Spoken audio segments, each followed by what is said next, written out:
Masters நம்ம இன்றைய சஜ்ஜன சங்கச்சத்தில் முதல்ல நம்முடைய குருஜியான டாக்டர் பிரம்மஸ்ரீ பிதா பத்ரிஜா அவரை இந்த மகாதார் டிவி நிர்வாக குழுவையும் இந்த ஜூம் செக்ஷனில் இருக்கிற அனைவருக்கும் இன்னும் யூடியூப்பில் இருக்கிற அனைவருக்கும் வணக்கத்தை தெரிஞ்சுக்கிட்டு நம்ம ஆரம்பிக்கலாம். மாஸ்டர்ஸ் நம்ம கடந்த செக்ஷனில் நம்ம தெரிஞ்சுக்கணும் தியானாக்னி தக்த கர்மானம், அதாவது தியானத்தினால் கர்மா தகனம் ஆகிடும் என்ற விஷயத்தில் நம்ம தெரிஞ்சுக்கணும். கர்மான்றது ஒரு மனுஷனை மட்டும்தான். 84 லட்சம் உயிரினங்களில் ஒரு மனித உயிரினத்துக்கு மட்டும் தான் கர்மாவுடைய பலன். ஏன்னா அது கர்த்தூர்த்தம் போர்த்தூர்த்தம். நான் பண்ணுறேன் என்னால், நீ பண்ணுற உன்னால் என்ற ஒரு பாவனையோடு நம்ம கர்மா பண்ணுறோம். அதனால்தான் நம்மளுக்கு கர்மா வருது, கர்மா பலன் வருது. அதே மாதிரி மற்ற எல்லா உயிரினங்களும் இயற்கையில் நீதின்னு சொல்லுவாங்க. நீதி எனக்கு நியமம் பிரகாரம் வாடுறது. எல்லா உயிரினங்களும் நீதி பிரகாரம் வாடுறது. ஒரு மனுஷன் மட்டும்தான் தன்னுடைய மனதையும் புத்தியும் பயன்படுத்தி இஷ்டம் போல வேலை செய்கிறான். அதாவது நீதிக்கு எதிர்க்கா, இயற்கைக்கு எதிர்க்கா வேலை செய்கிறான். அதனால கர்ம பலன் மனுஷனுக்கு வருது. ஸோ எல்லா கர்மாவும் நல்ல கர்மா கெட்ட கர்மா நம்ம டிவைட் பண்ணிடலாம். ஓகே, நல்ல கர்மா என்னன்னா நம்மளால் மனோ ரீதியாவோ இல்லை வாய்ப்பேச்சு ரீதியாவோ, நம்மளோட வாக்கு ரீதியாவோ இல்லை உடல் ரீதியாவோ நம்ம பண்ணுற கர்மாக்கள்னால இன்னொரு உயிரினத்துக்கு பாதிப்பு ஏற்படுறது, அது கெட்ட கர்மா. நன்மை ஏற்படுறது, சந்தோஷம் ஏற்படுறது, மகிழ்ச்சி ஏற்படுறது, அது நல்ல கர்மா. அவ்வளோதான். ஸோ இந்த கர்மாக்களை நம்ம டிபி ஒரு 3 நம்ம டிவைட் பண்ணியிருக்கோம். அது எப்படி நம்ம அனுபவிக்கணும் இல்லையா? சித்தத்தில் அதில் பதிவாயிடும், தெரிஞ்சுக்கணும் நம்ம. ஸோ எத்தனை பிரிவு எடுத்தாலும் நம்முடைய சூக்ஷ்ம உள்ள சித்தம் இருக்கும். அது நம்ம ஸ்தூல உடல் நமக்கு போகும்போது அந்தந்த பிரிவில் மாறாத வர்ற சூக்ஷ்ம உடலில் இருக்கிற சித்தத்தில் இருக்கிற கர்மாக்கள் நம்மளுக்கு வந்து சேரும். நம்ம உதாரணம் தெரிஞ்சுக்கணும். நம்ம 10 பேருக்கு அன்னதானம் பண்ணேன், அதே மாதிரி என்னுடைய நல்ல கர்மா நான் எப்படி அனுபவிப்பேன்? அடுத்த பிரிவில் கிட்டத்தட்ட 100 பங்கு 1000 பங்கா நம்மளுக்கு இன்னொரு பிறகு எடுத்துகிட்டு போனால் அசலோட வட்டி அதிகமாகிடும். அதே மாதிரி நல்ல கர்மா பண்ணுறதுனால. கெட்ட கர்மானாக்க என்னால் ஒரு விரலை கெட்ட ஆயிடுச்சு, யாருக்காவது ஒரு ஜீவனுக்கு, யாருக்காவதுனா ஒரு ஜீவனுக்கு, பார்த்தீங்களா? அடுத்த பிறவியில் அது எடுத்துன்னு போகும்போது, இந்த பிறகு அனுபவிக்க எடுத்துன்னு போகும்போது ஒரு விரல் எங்கே கால் போயிடும் ஏதோ ஒரு ஆக்சிடென்ட்டில், பார்த்தீங்களா? ஸோ அந்த மாதிரி அசலோட வட்டி இதில் இது மாதிரி நம்மளுக்கு விழிப்புணர்வு அதிகமாக தேவை. ஸோ இந்த கர்மாக்களை எப்படி அனுபவிப்படுறது? திருப்பி அதை 3 பங்கு பிரித்து அது சஞ்சித்த கர்மானாக்க எக்கச்சக்கமான சேர்த்து வச்ச கர்மா. அது ஒவ்வொரு பிறவிலையும் பண்ணுற கர்மா எல்லாம் அனுபவிக்க முடியாது. சில கர்மா பேலன்ஸ் ஆகிடும், அது சித்தத்தில் பதிவாகிடும். திருப்பி அடுத்த பிறவில் வரும்போது அதிகமாக இருக்கிற கர்மாவை சில கர்மாக்கள் அனுபவிப்போம். அது பிரார்த்த கர்மா. திருப்பி அந்த அந்த ஒவ்வொரு பிறவிலையும் நம்ம பிறவை எடுத்துகிட்டே இருக்கும்போது ஒவ்வொரு பிறவிலையும் நம்ம கர்மாக்கள் பண்ணுறோம். அது ஆகாமி கர்மாக்கள், கூட வர கர்மாக்கள். அந்த கர்மாக்களில் அனுபவிக்கிறது போக மிச்சம் இருக்கிற சஞ்சித்த கர்மா ஆட் ஆகிடும். இந்த அக்கௌண்ட் நம்ம தெரிஞ்சுக்கணும். சஞ்சித்த கர்மா ரொம்ப எக்கச்சக்கமாக ஆட் ஆகிடும். ஏன்னா நம்ம பண்ணுற கர்மா, ஒரு எக்ஸாம்பிள் நம்ம தெரிஞ்சுக்கணும். ராணியுடைய ஒரே ஒரு வார்த்தையினால குடாரத்தில் இருக்கிற அந்த ராஜாவோட சைனிகர் சிப்பாய்கள் நீங்கள் குடாரத்தை கொளுத்து அப்படின்னோடனே ஒரே ஒரு வார்த்தை தான். ஆனால் 10,000 பேர் மேலே 100 வாட்டி துடிச்சு செத்துட்டாங்க, சாவனது அனுபவிச்சாங்க. பார்த்தீங்களா? ஒரே ஒரு வார்த்தை, போய் குடாரத்தை போய் கொளுத்து அப்படின்ட்டு. ஸோ ஒரே ஒரு கர்மா, வார்த்தையிலான வந்த கர்மா அது. அந்த வார்த்தையில வந்த கர்மனால 10,000 பேர் 100 வாட்டி துடிச்சு சேர்த்தானாக்க, அப்போ 10,000 10 லட்சம், அப்புறம் 1 கோடி வாட்டி, இல்லை 10 லட்சம் வாட்டி அவங்க துடிச்சு சாகணும். எப்படி சாவாங்க அவங்க? 10,000 வாட்டி 10 லட்சம் வாட்டி சாக முடியாது. அதனால அதை நம்ம ஒவ்வொரு பேரும் பிரித்து வருவாங்க. அதனால ஆஸ்மா வந்திருக்கு. பார்த்தீங்களா? இந்த மாதிரி நம்மளுக்கு வியாதிகள் வரும். கெட்ட கர்மா பண்ணால் வியாதி, நல்ல கர்மா பண்ணால் நம்மளுக்கு சுகமான வாழ்க்கை, போகம், பார்த்தீங்களா? வசதியோட வாழ்க்கை. இங்கே நம்ம தெரிஞ்சுக்க வேண்டியதுனாக்க, எந்த கர்மம் பண்ணாலும் அனுபவிக்கணும், தப்பிக்க முடியாது. நல்லது பண்ணாலும் அனுபவிக்கணும், கெட்டது பண்ணாலும் அனுபவிக்கணும். எதை பண்ணாலும் நம்ம அனுபவிச்சு ஆகணும், தப்பிக்க முடியாது. நான் எல்லாருமே நல்ல கர்மா தான் பண்ணுறேன், ஒரு ஒரு 100 கர்மா பண்ணியிருக்கோம். 100 கர்மாவில் 90% நல்ல கர்மா இருக்குது, ஒரு 10% கெட்ட கர்மா இருக்குது. அதனால் 100 மைனஸ் 90 மைனஸ் 10 80 80% நல்ல கர்மா. ஸோ எனக்கு எல்லாம் சுகமான வாழ்க்கை வரணும், அது நடக்காது. 90% நல்ல கர்மாக்கு தேவை இருக்கிற சலுகையோட வாழ்க்கை வரும், 10 கெட்ட கர்மாக்களுக்கு தேவை இருக்கிற இந்த வியாதியும் வரும். இந்த வியாதி என்னன்னா உடல்லையே வியாதி வரணும்னு கிடையாது, மனோ ரீதியாக கவலை, உடல் ரீதியாக கவலை. எப்படி தானே கவலை தானே வியாதி இல்லையா? அந்த மாதிரி வரும். எப்படி அனுபவிச்சு ஆனும். ஒரு சின்ன உதாரணம் சொல்கிறேன் நான், உங்களுக்கு புரியும். ராமர் கிருஷ்ணர், மாஸ்டர்ஸ் ராமர் கிருஷ்ணனாக்கா பேர், இது பேர் தான், நீங்கள் கடவுள நினைக்காதுங்க, பேர் ராமர் கிருஷ்ணர் இருக்காங்க ஒரு ஊரில், ரைட். அவங்க என்ன பண்ணுறாங்கன்னாக்கா, ராமர் கிருஷ்ணர் 2 பேருமே கர்மம் பண்ணுறாங்க. கர்மம் பண்ணும்போது ராமரை கிருஷ்ணரோட நல்ல கர்மாக்கள் அதிகமாக பண்ணியிருக்காரு. ராமர் கிருஷ்ணனும் 2 பேரும் கெட்ட கர்மா ஒரே விதமாக பண்ணியிருக்காங்க. ஒரே விதமான கெட்ட கர்மாக்கள் ராமர் கிருஷ்ணரோட அதிகமாக நல்ல கர்மா பண்ணியிருக்காரு. கெட்ட கர்மா ஈக்குவல், நல்ல கர்மா ராமர் அதிகமாக பண்ணியிருக்காரு. Okay, right. அந்த அவங்க அக்கௌண்ட் பிரகாரம் பிராரத கர்மா அனுபவிச்சிட்டாங்க. அப்புறம் சஞ்சித்த கர்மாவில், ஆகாமி கர்மாவில் கூட போகிற ஆகாமி கர்மாக்கால நல்ல கர்மா அதிகமாக பண்ணியிருக்காரு ராமர். சில அனுபவிச்சாங்க. அனுபவிக்க போக மிச்சம் இருக்கிற பேலன்ஸ் அவங்க சஞ்சித்த கர்மாவில் ஆட் ஆகிடுச்சு. அடுத்த பிறகு எடுத்தாங்க. அடுத்த பிறகு எடுத்த பிறகு அந்த பிறகு நம்ம ராமர் கிருஷ்ணன் வச்சுக்கலாம், அது கன்ஃபியூஸ் ஆகக்கூடாது, பேர் கன்ஃபியூஸ் ஆகக்கூடாது. ஸோ ராமர் ராமராவே பிறகு எடுத்திருக்காரு, கிருஷ்ணர் கிருஷ்ணா பிறகு, அந்த பிறகு கூட அது பேர் அதே தான். ஓகே, இப்போ என்னாச்சு, ராமர் நல்ல காரியங்கள் அதிகமாக பண்ணியிருக்காரு, ராமர் கிருஷ்ணர் கெட்ட காரியங்கள் ஈக்குவலாக பண்ணியிருக்காங்க. இதான் கணக்கு நம்மளுக்கு. ஓகே, சஞ்சித்த கர்மாவுடைய ஆடம் ஓப்பனிங் பேலன்ஸ் அப்படி ஆச்சு. இப்போ என்னாச்சு, அந்த வாழ்க்கையில் அவங்க பிரார்த்த கர்மாவை அனுபவிக்கணும். இப்போ கெட்ட கர்மா பண்ணதுனால, கெட்ட கர்மா எப்படி அனுபவிப்போம், நம்ம வியாதி ரூபத்தில் அனுபவிப்போம். 2 பேருக்கும் இதய வியாதி வந்திருக்கு, ஹார்ட் ப்ராப்ளம் வந்திருக்கு கெட்ட கர்மனால. ஓகே, 2 பேருக்கும் பைபாஸ் சர்ஜரி பண்ணாங்க. கெட்ட கர்மா ஈக்குவலாக பண்ணியிருக்காங்க. 2 பேருக்கும் இதே வந்திருக்கு, 2 பேருக்கும் பைபாஸ் சர்ஜரி பண்ணாங்க. பைபாஸ் சர்ஜரி பண்ண பிறகு ராமரை சர்ஜரி ஆன பிறகு ஐசியில் போடுவாங்க இல்லையா, இன்டென்சிவ் கேர் போடுவாங்க இல்லையா ஆஃப்டர் சர்ஜரி இல்லையா. ராமரை எடுத்துன்னு போயிட்டு ஏசி ஐசியூவில் போட்டாங்க, ஏசி வார்டில் போட்டாங்க. கிருஷ்ணன் எடுத்துன்னு போய் ஜெனரல் வார்டில் போட்டாங்க. அவ்வளோதாங்க விஷயம். என்ன புரியுது உங்களுக்கு? 2 பேருமே கெட்ட காரியங்கள் ஈக்குவலாக பண்ணாங்க. அதனால 2 பேருக்குமே சரியான வியாதி வந்திருக்கு, இதே வியாதி வந்திருக்கு. 2 பேருக்குமே அறுவை சிகிச்சை நடந்திருக்கு. ராமர் நல்ல காரியங்கள் அதிகமாக பண்ணுறதுனால கிருஷ்ணரோட ராமர் தூக்கி ஏசி வார்டிலையும் சௌகரியம் அதிகம், சௌகரியம் அதிகம். பார்த்தீங்களா, கிருஷ்ணரை தூக்கி ஜெனரல் வார்டில் போட்டாங்க. அங்கே சரியாக கிடையாது, சௌகரியம் கம்மி. பார்த்தீங்களா, இதுதாங்க வித்தியாசம். ஸோ நீங்கள் நல்ல கர்மம் பண்ணாலும் கெட்ட கர்மம் பண்ணாலும் நீங்கள் எவ்வளோ பண்ணீங்களோ அவ்வளோ அனுபவிச்சு ஆகணும். அது நல்ல கர்மம் அதிகமாக பண்ணியிருக்கேன், கெட்ட கர்மம் மைனஸ் பண்ணிக்கலாம், அந்த கணக்கான ஒத்துக்காது. எனக்கு நம்முடைய சித்தத்தில் கரெக்டாக எல்லாம் பதிவாகிட்டு இருக்கும். நல்ல கர்மாக்கு சுகமான வாழ்க்கை, சலுகையோட வாழ்க்கை, கெட்ட கர்மாக்கு வியாதியோட வாழ்க்கை. அந்த மாதிரி தான் கணக்கு, அது நீங்கள் தப்பிக்கவே முடியாது. பார்த்தீங்களா? ஸோ அதே மாதிரி இப்போ பாருங்கள், இன்னொரு எக்ஸாம்பிள்.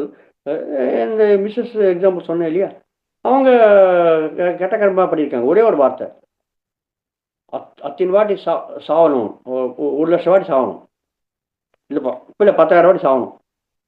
அப்போ அதனால் அந்த கெட்ட கர்மாவை 10,000 வாட்டி எப்படி சாவாங்க? அதனால் அதை டிவைட் பண்ணி நிறைய பிறகுகளை டிவைட் பண்ணி பிராரத கர்மாவை கொஞ்சமாக அனுபவிக்கிறாங்க. இதுதான் மாஸ்டர், இதுதான் நடக்கும் கணக்கு. Okay master, right. இப்போ நம்ம தெரிஞ்சுக்க வேண்டிய விஷயம் என்ன, இதெல்லாம் ஓகேங்க, இதெல்லாம் ஓகே. எப்படி நம்ம கர்மாவை தகனம் பண்ணுறது? அடுத்த கட்டம் அதுதானே. ஸோ எப்போ நம்ம தியானம் பண்ணுறோமோ, எப்போ தியானம் பண்ணுறோமோ இந்த மாதிரி ஞானம் வர ஆரம்பிச்சோம். பார்த்தீங்களா? ஞானம் எப்படி வரும்? ஞானம் நம்மளுக்கு 2 விதமாக வரும்.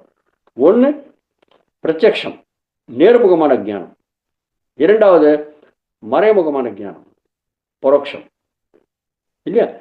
நேர்முக ஞானம் எப்படி வருது நம்மளுக்கு? சுவாத்தியாயத்தினால, சஜ்ஜன சாங்கத்தினால. சுவாத்தியாயம் அப்படின்னு என்ன? ஸ்வ அத்தியனம், தன்னை தான் படிக்கிறது. அத்தியனம்னு படிக்கிறது.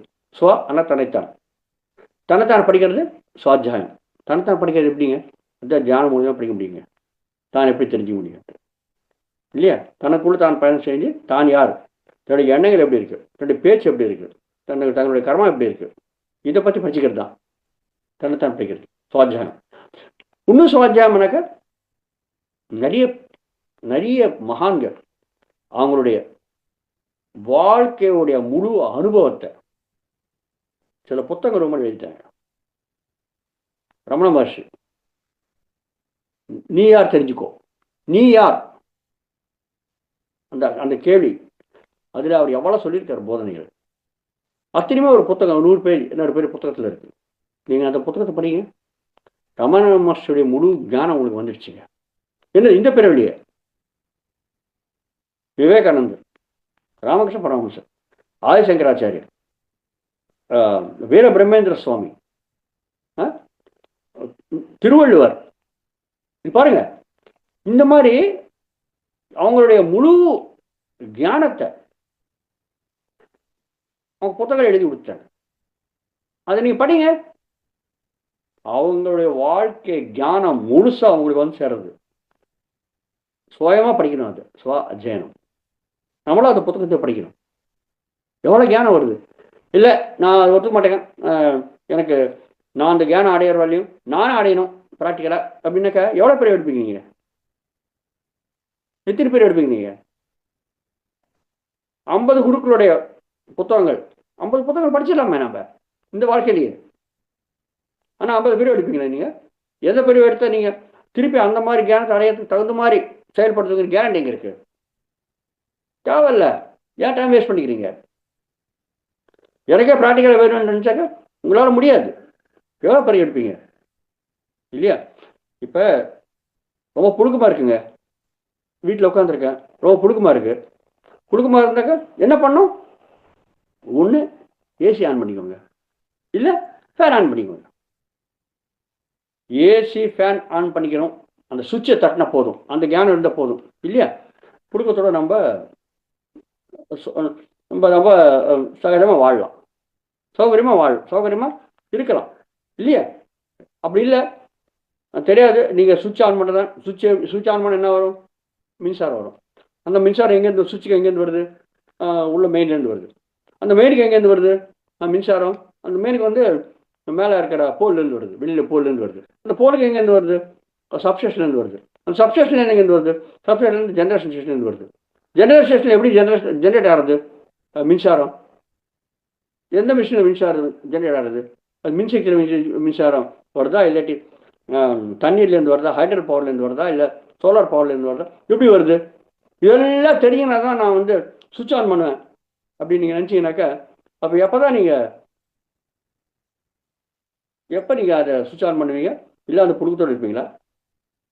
தேவையில்லை மாஸ்டர்ஸ். புழுக்கமாக இருக்கு, தேவை இருக்கிறது என்ன? குளிர்ச்சியான அந்த நிலை தேவை. அந்த இடத்துல சுவிட்ச் ஆன் பண்ணுங்க, அவ்வளோதான். அந்த ஞானம் இருந்தால் போதும் இல்லை? பார்த்தீங்களா எவ்வளோ அப்படியே வாழைப்பழம் தோல் உடிச்சு ஞானத்தை கொடுக்குற மாதிரி, சுவாத்தியாயம் புத்தகத்தை படிக்கிற மாதிரி. பார்த்தீங்களா அந்த மாதிரி ஞானம் வருது நம்மளுக்கு. எவ்வளோ ஞானத்தை நம்ம எடுத்துக்கலாம். அதே மாதிரி 2வது, ஆனால் அது பரோட்சமாக வருது. பரோட்சமான மறைமுகமாக வருது. ஏன்னாக்கா உங்கள் ஞானம் கிடையாது, இன்னொருத்தர் சொல்கிற ஞானம் தான் இல்லையா? இன்னொரு பரோட்சமான ஞானம்னா சஜ்ஜன சாங்கத்தியம். சஜ்ஜன சாங்கத்தியம்னா சத் ஜன சாங்கத்தியம். சத் ப்ளஸ் ஜன ப்ளஸ் சாங்கத்தியம், சஜ்ஜன சாங்கத்தியம். சத்தியத்தை பற்றி தெரிஞ்ச ஜனங்களுடைய சாங்கத்தியம். சாங்கத்தியமாக தொடர்பு. சத்தியத்தை பற்றி தெரிஞ்ச ஜனங்களோட தொடர்பு. இப்போ நம்ம என்ன தெரிஞ்சுக்கிறோம்? நம்ம இந்த ஜூம் செட்டில் நம்ம என்ன தெரிஞ்சுக்கிறோம்? இந்த சஜ்ஜன சாங்கத்தியம் தான். இப்போ பாருங்கண்ணா, நான் வந்து ஆரம்பிக்கும் போது சொன்னேன், இன்றைய சஜ்ஜன சாங்கத்தை ஆரம்பிக்கிறதுக்கு முன்னாடி நான் ஆரம்பித்தேன் பாருங்க. நம்ம என்ன பேசுகிறோம் இப்போ? நம்ம பேசுகிறதான் வம்பு ஊர் பேசுகிறோம். இவன் அப்படி இருக்கான், அவன் அப்படி இருக்கான், இவன் அப்படி சொன்னான், அவன் அப்படி சொன்னான், அதான் பேசுகிறான் இங்கே இல்லையே. சத்தியத்தை பற்றி பேசுகிறோம் இல்லையா? ஆன்ம தியானம், சஜ்ஜன சாங்கச்சம், அது மூலியமாக நம்ம எவ்வளவோ தியானம். இப்போ என்னுடைய வாழ்க்கையில் நான் தியானம் பண்ணி, நான் சஜ்ஜன சாங்கச்சம் பண்ணி, நான் சுவாத்தியாயம் பண்ணி தெரிஞ்சுக்கிறேன் எவ்வளோ தியானத்தை இப்போ நான் சொல்கிறேன். ரொம்ப சுலபமாக பாருங்கள், வாழைப்பழம் ஒழிச்சு கொடுத்த மாதிரி ஆயிடுச்சு உங்களுக்கு. நீங்கள் ஒன்றும் கஷ்டப்பட வேண்டிய அவசியம் கிடையாது, ரொம்ப சிம்பிளாக வந்துடுச்சு. மாஸ்டர்ஸ், தியானத்தை நம்ம பரோட்சமாக இருக்கிற தியானம் 90%. பார்த்தீங்களா? இது உங்களுக்கு வரல தியானம், நான் கொடுத்த தியானம் பரோட்சமாக வருது, ப்ராக்டிக்கலாக உனக்கு வரல இல்லையா? இந்த மாதிரி சுவாத்தியாயத்தினால, சஜ்ஜன சாங்கத்தினால 90% தியானம் நம்மளுக்கு வருங்க. ஏன்னா இன்னொருத்தர் சொல்கிறதா பரோட்சமான தியானம். ஆனால் அது எப்படி நம்ம ஏற்றுக்கிறது? அது ஏற்றுக்கிறதுக்கு ஒரு மனப்பக்குவம் வேணும் இல்லையா? ஓ, இவர் சொல்கிறது கரெக்டப்பா, எப்படி ஏற்றுக்கிறது? அதை ஏற்றுக்கிறது ப்ராக்டிக்கலாக உங்களுக்கு தியானம் வேணும். நீங்களும் கொஞ்சம் தியானத்தை அடையணும். அது எப்படி வரும்? அது தியானத்தினால வருது. நம்ம தியானம் செஞ்சோனாக்க உடல் அமைதியை உட்கார வச்சு, சாந்தகுமார் உட்கார வச்சு, மனதை சாந்தப்படுத்தி, மூச்சு மேல் கவனத்தை வச்சு, எப்போ நீங்கள் உட்காடுறீங்களோ புத்தியும் சாந்தமாகிட்டு இருக்கும். அந்த நிலைமையில உங்களுக்கு ஞானம் வரும். 3ஆம் கண் திறக்கப்பட்டு சூக்ஷ்ம பயணம் செய்து ஞானம் வரும். அது பிராக்டிக்கல் ஞானம், உங்களுக்கு டைரக்டாக வர்ற ஞானம், நேர்முகமாக வர்ற ஞானம், பிரத்யட்சமான ஞானம். என்னது? என்ன மூல ஞானம்? என்னங்க நம்மளுக்கு தேவை இருக்கிற மூல ஞானம் என்ன? ஒன்றே ஒன்று தாங்க, நம்ம உடல் கிடையாது, ஆன்மா, அவ்வளோதாங்க. என்ன கதையாக நீங்கள் பேசுங்க, யார் ஏதாவது சொல்லட்டும், எங்கே போய் முடியும் தெரியுமா? ஒரே ஒரு இடத்துல போய் முடியும். எங்கனாக்க நீ ஆன்மாக்கள், நீ சாஸ்திரமாக இருக்கிறவன், நீ உடல் கிடையாது, அவ்வளோதாங்க. அதுதாங்க தியானம். அந்த தியானம் அதான் ஆன்ம தியானம், அடிப்படையான தியானம். அதுலேருந்து எல்லாம் வளர்ந்து போயிட்டே இருக்கும், ஒன்றும் ப்ராப்ளம் இல்லை. ஓகே, ஸோ அந்த அடிப்படையான தியானம் வரும் நம்மளுக்கு. தியானம் பண்ண வரும். பதஞ்சலி அஷ்டாங்க மார்க்கத்தில் நம்ம தெரிஞ்சுக்கணும் தியானம் என்னன்னு, சூக்ஷ்ம பயணம் செய்து. அப்போ தான் நம்மளுக்கு அந்த அந்த அந்த அறிவே பிரத்யட்சமாக நம்மளுக்கு தெரியும். ஓ, நான் ஆன்மா அப்படின்ட்டு. ஸோ பிரத்யட்சமான தியானம், நேர்முகமாக வர்ற தியானம் 10% இருந்தால் போதுங்க. அப்போ நம்ம தெரிஞ்சுப்போம், ஓ அந்த மாதிரி தியானத்தை அடைஞ்சு தானே இந்த குருக்கள்லாம் எழுதியிருக்காங்க புத்தகத்தினால. அப்போ அதை படித்து நம்ம ஏற்றுப்போம். இப்போ சஜ்ஜன சாங்கத்தினால ஆத்ம தியானம் சொல்கிறவங்க, சொற்பொருட்கள் சொல்கிறவங்க, அவங்க சொல்கிற நம்ம ஏற்றுப்போம். பார்த்தீங்களா? 10% பிரத்யட்சமான நேர்முக தியானத்தினால வர்ற தியானம், 90% மறைமுகமாக பரோட்சமாக வர்ற சுவாத்தியாயம் சஜ்ஜன சங்கத்தினால வர்ற தியானத்தை ஏற்றுக்கிறது நம்மளுக்கு மனப்பக்குவம் வந்துடுங்க. இந்த மாதிரி நம்ம 100% தியானத்தை நம்ம ஈஸியாக இந்த வாழ்க்கையில் நம்ம தரத்துக்கு வாய்ப்பு இருக்கு. பார்த்தீங்களா? ஸோ எப்போ நம்ம இந்த தியானத்தை நம்ம அடைகிறோமோ, தியானம் சுவாத்தியாயம் சஜ்ஜன சங்கத்தினால, அப்போ நம்ம பண்ணுற எல்லா விஷயங்கள் மேலேயும் தெளிவு வருங்க. தெளிவு வர ஆரம்பிச்சிடும். எந்தெந்த விஷயங்கள் தெளிவு வரணும்? நம்ம உலகத்தோடு எப்படி நம்ம தொடர்பு வச்சுப்போம்? 3 விஷயங்கள்: சிந்தனை மனதால், சொல் வாய்ப்பேச்சால், செயல் உடலால். இந்த 3ஓடு தாங்க நம்ம உலகத்தோட தொடர்பு வச்சுப்போம் இல்லையா? ஸோ இது மூலியமாக தான் நம்ம பண்ணுவோம். நம்ம கடன் செக்ஷன் நம்ம தெரிஞ்சுக்கணும் எப்படி நம்ம கர்மா பண்ணுறோம். யோசனைகள்லாம் ஆரம்பிக்கிறது. ஒரு 100 வரலையும் ஒரு கர்மம் இருக்காது. 101 மேலே 500 வரலையும் வாய்ப்பேச்சு வழியாக வரும். 501க்கு மேலே வந்தாக்கா உடலில் மூமெண்ட், இயக்கம் வரும், கர்மம் ஆரம்பிக்கும். வாய்ப்பேச்சிலேருந்து கர்மம் ஆரம்பிச்சிடுறது. எப்படி வரும் எல்லாம் தெரிஞ்சுக்கிறோம் நம்ம. பார்த்தீங்களா? ஸோ எல்லாத்தையும் மேலே நம்மளுக்கு விழிப்புணர்வு வர ஆரம்பிச்சிடும். இந்த ஞானம் வரும். அப்போ அவசரம் இருந்தால் வாய் திறந்து பேசுவோம், அவசரம் இருந்தால் உடலோட வேலை பண்ணுவோம், அவசரம் இருந்தாக்க யோசனையும் பண்ணுவோம், இல்லாட்டி யோசனை இல்லாத நிற்க வச்சிருவோம், மனதை அமைதியாக வச்சுப்போம். அதான் பழக்கமாகிடுச்சு நம்மளுக்கு. அதான் தியானத்தில் பலன் நம்ம முதல் கட்ட பலன் மனமேதி வாழ்க்கையிலேருந்து தியானத்துலேருந்து வெளில வந்த பிறகு அதுதானே வாழ்க்கை. 15 மணி நேரம் இல்லை 16 மணி நேரம் முடிச்சுட்டு இருப்போம் இல்லையா? அப்போ தானே நம்ம உலகத்தோட தொடர்பு வச்சுருப்போம். தூங்கும்போது தியானம் பண்ணும்போது என்ன தொடர்பு இருக்கு? உயிரோடு இருக்கிற பணம் தான். வெளியில் வந்த பிறகு, தூக்கத்தில் வெளில வந்த பிறகு, தியானத்துலேருந்து வெளில வந்த பிறகு தான் உலகத்தோட தொடர்பு. அப்போ தான் நம்ம எப்படி செயல்படுத்துகிறோம்னு தெரியணும். அதே மாதிரி தான் நம்மளுக்கு கட்டுப்பாடு வேணும். அது இல்லாதனால தான் இந்த இவ்வளோ கவலை எல்லாம் வருது. ஸோ அந்த ஞானம் வரும். எங்கேருந்து ஆரம்பிக்கிறது? நம்ம கர்மா எல்லாம் யோசனையிலேருந்து ஆரம்பிக்கிறது. ஸோ யோசனை எப்படி வருது, அது மேலே கூட நம்மளுக்கு கவனம் வந்துடும். அங்கேயே நம்ம தடை போட்டுருவோம். வாய்ப்பேச்சு எப்படி வருது? பேச்சு மேலே தெளிவு, யோசனை மேலே தெளிவு, உடலோட பண்ணுற கர்மா மேலே தெளிவு. பார்த்தீங்களா? அந்த ஞானம் வந்துருங்க. ஞானம் எப்படி வரும்? பிரத்யட்சமா தியானத்து மூலியமா வரும் 10%, பரோட்சமா சுவாத்தியாயத்தினால சத்திய சங்கத்தில் 90%. இந்த மாதிரி ஞானம் வரும்போது என்ன நடக்கும்? சிந்தனை, சொல், செயல் மேலே கட்டுப்பாடு, அது மேலே தெளிவு. என்ன பண்ணுறோம், எது பண்ணுறோம் என்ற தெளிவு வர ஆரம்பிச்சிருங்க. பார்த்தீங்களா? தெளிவு வந்தனாக்கா முதல்ல நம்ம பண்ணுறது என்ன தெரியுமா? நம்ம பண்ணுறது என்னக்கா முதல்ல ஏற்றுக்கிற தன்மை வருங்க. மாஸ்டர், இதெல்லாம் ரொம்ப இம்பார்ட்டன்ட். ஏன் இந்த மாதிரி சந்தர்ப்பம் நம்மளுக்கு வந்திருக்கு? நம்ம வாழ்க்கையில் ஏன் வந்திருக்கு? இந்த மாதிரி சூழ்நிலை ஏன் வந்திருக்கு? இந்த மாதிரி நபர்கள் ஏன் வராங்க இந்த வாழ்க்கையில்? அதுக்கு எல்லாமே கடந்த பிறவையுடைய தொடர்பு, முன் ஜென்மங்களோட கர்மாக்களுடைய தொடர்பு. அதான் நம்ம தெரிஞ்சுக்கணுமே. சஞ்சித்த கர்மா, பிராரத கர்மா, சரிங்களா? இதில் இருந்தால்தான் நம்மளுக்கு வருது. அதுக்கு தகுந்த மாதிரி இந்த பிறவில நம்ம ஆகாமி கர்மாக்கள் எப்படி நம்ம ரியாக்ட் பண்ணுறோம், சஞ்சித்த கர்மாக்கு, பிராரத கர்மாக்கு எப்படி ரியாக்ட் பண்ணுறோம் நம்ம ஆக்செப்ட் பண்ண மாட்டோம். ஏதாவது கஷ்டம் வந்தால் மாத்திரம் நம்ம அது ஏற்றுக்க மாட்டாங்க.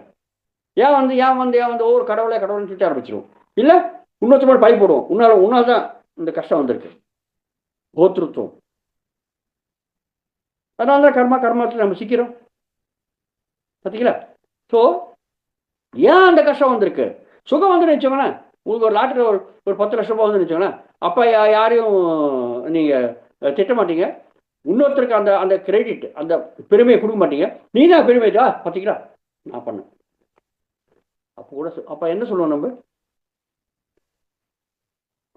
ஒரு லாட்டரியில் 1 கோடி ரூபாய் வந்திருக்கு. என்ன சொல்லுவீங்க? அதிர்ஷ்டக்காரன் தான். ஏதோ அதிர்ஷ்டமான என்னங்க? திருஷ்டம் அப்படின்னாக்க கண்ணுக்கு தெரியுது. அதிருஷ்டம் அப்படின்னாக்க கண்ணுக்கு தெரியாத ஒரு செயல் எப்பயோ நடந்திருக்கு. நல்ல செயல். 1 கோடி ரூபாய் லாபம் லாட்டரி அடிச்சிருக்கானாக்க ஏதோ ஒரு பெரிய ஒரு நல்ல செயல் செஞ்சிருக்கான். இந்த பேர் ரிக்ஷாக்காரன், தொழிலாளி, உழைக்கிறவன், டெய்லி சம்பளம். ஆனால் 1 கோடி ரூபாய் லாட்டரியில் கிடைச்சிருக்கு. அதிர்ஷ்டக்காரன் அவன், அதிர்ஷ்ட ஜாதகம் இல்லையா? என்ன நடந்திருக்கு? எப்படி நடந்திருக்கு? இந்த பிரிவில் பார்த்தாக்க எப்படி 1 கோடி ரூபாய் வரும்?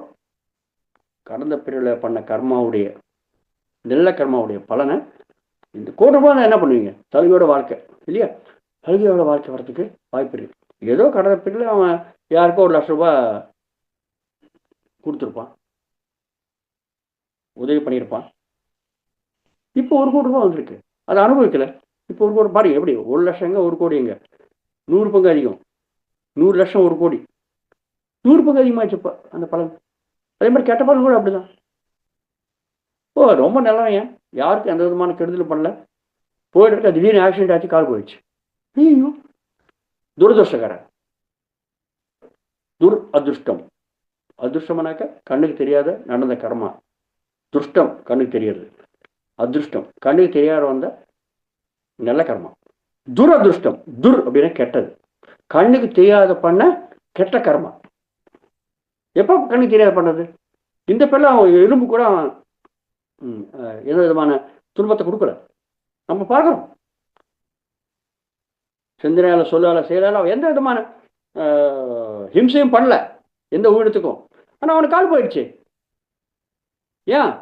ஏதோ ஒரு பேர்ல பண்ண கெட்ட கர்மா, துஷ்டமான கர்ம, அதிருஷ்டம், கண்ணுக்கு தெரியாத ஏதோ ஒரு கர்மம் பண்ணிட்டான். அதனால தான் பாவம் பாவம் பாவம். நம்ம ஐயோ பாவம் சொல்கிறோம் இல்லையா? ஐயோ பாவம் என்ன தெரியுமா? ஐயோ பாவம்னாக்கா ஏதோ ஒரு கர்மால பண்ண பாவ கர்மாவை அவன் அனுபவிக்கிறான். ஐயோ ஐயோ நம்ம ஐயோ பாவனை பரிதாபம் நினச்சிட்டு இருக்கோம். கிடையாதுங்க, அது பரிதாபம் கிடையாது. ஐயோ பாவனாக்கா ஏதோ கடந்த பிறல பண்ண கெட்ட கர்மாவை அந்த பாவத்தை அனுபவிக்கிறான். பார்த்தீங்களா? அது ஐயோ பாவம் பண்ணுறது பரிதாபம் கிடையாது. இன்னும் சொல்லப்போனா ஐயோ பாவம் பண்ணுறது ஒரு திட்டு தான். ஏய் நீ தான் பண்ண ஏதோ ஒரு பிறவில ஒரு கெட்ட கர்மா, அதை அனுபவிக்கிற. ஓ அனுபவி ஓ, அதுதான் விஷயம். பரிதாபம் கிடையாதுங்க மாஸ்டர்ஸ். Okay right. ஸோ இது ஒரு சின்ன உதாரணம் சொன்னால் புரியும்.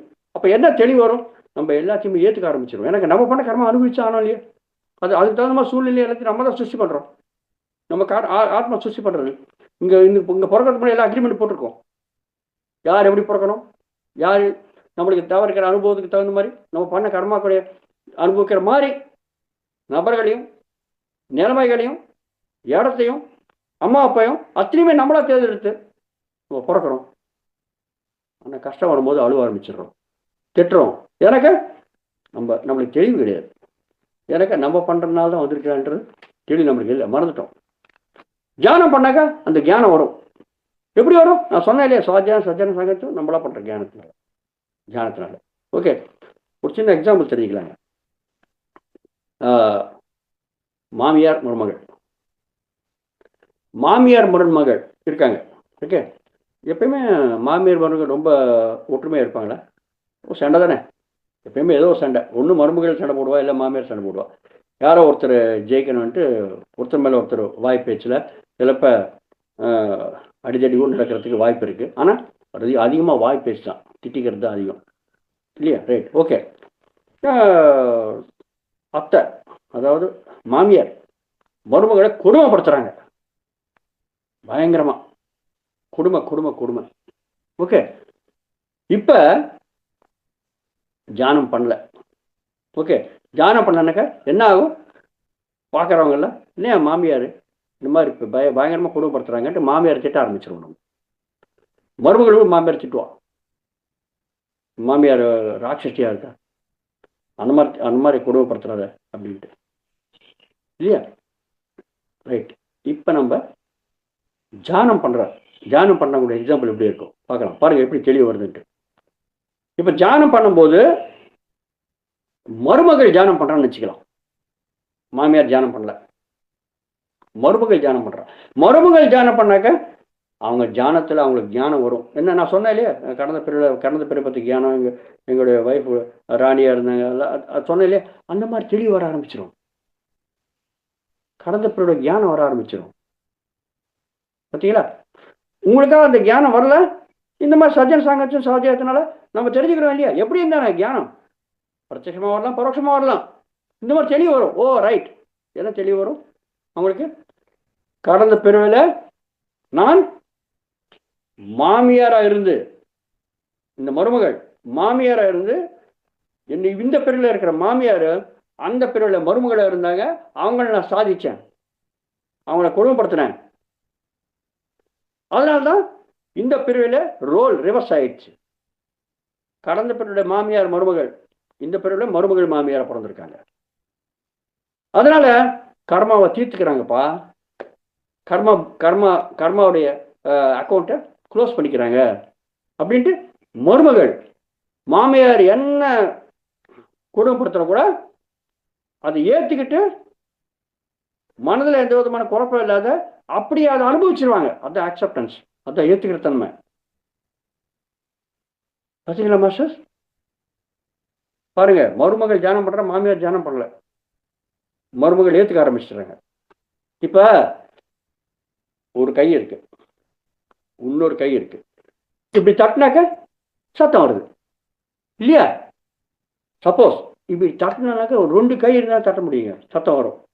சப்போஸ் இது மருமகள், இது மாமியார்.